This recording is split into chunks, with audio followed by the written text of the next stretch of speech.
জ্বরে খেটে খাওয়া মানুষ, একটা জন দেওয়া মানুষ, সে সারাদিন কাজ করলে 500 টাকা ইনকাম করতে পারে বাংলাদেশে।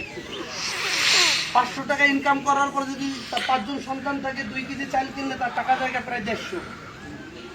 আর যদি 1 কেজি পেঁয়াজ কিনে 300 টাকা, তার আর কোনো কিছু করার আর জায়গা থাকে না। তেল, লবণ, নুন কোথা থেকে কিনবো আর জায়গা থাকে না। তারপর তো বস্ত্র আছে, শিক্ষা আছে, তারপর তার চিকিৎসা ব্যবস্থা আছে। মানুষ যে কিভাবে এই 15 বছর দিন কাটাছে। বাংলাদেশের ইনকাম কম ছিল, বাংলাদেশের ইনকাম কম ছিল না। বাংলাদেশের যেই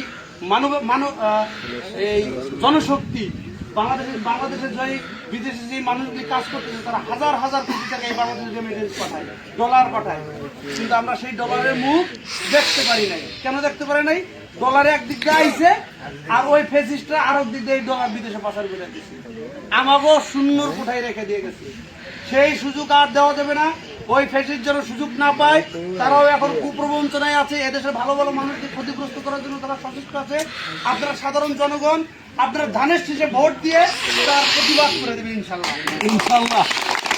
এখন আমাদের মাঝে আমাদের কাঙ্ক্ষিত লোক, আমরা যাকে আশা করিনি, আমাদের ভাগ্য ভালো যে সে বাংলাদেশ জাতীয়তাবাদী দল বিএনপি জাজিরা উপজেলা শাখার সংগ্রামী সাধারণ সম্পাদক মাহবুব আলম টিটু এখন আমাদের মাঝে উপস্থিত হয়েছেন।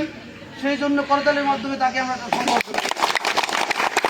এখন সেই মাহবুব আলম টিটু এখন আমাদের মাঝে কিছু আশার বাণী, আমাদের পাশে থাকবেন, সেই লক্ষ্যে তার বক্তব্য পেশ করবেন। তাকে বক্তব্য দেওয়ার জন্য অনুরোধ করছি।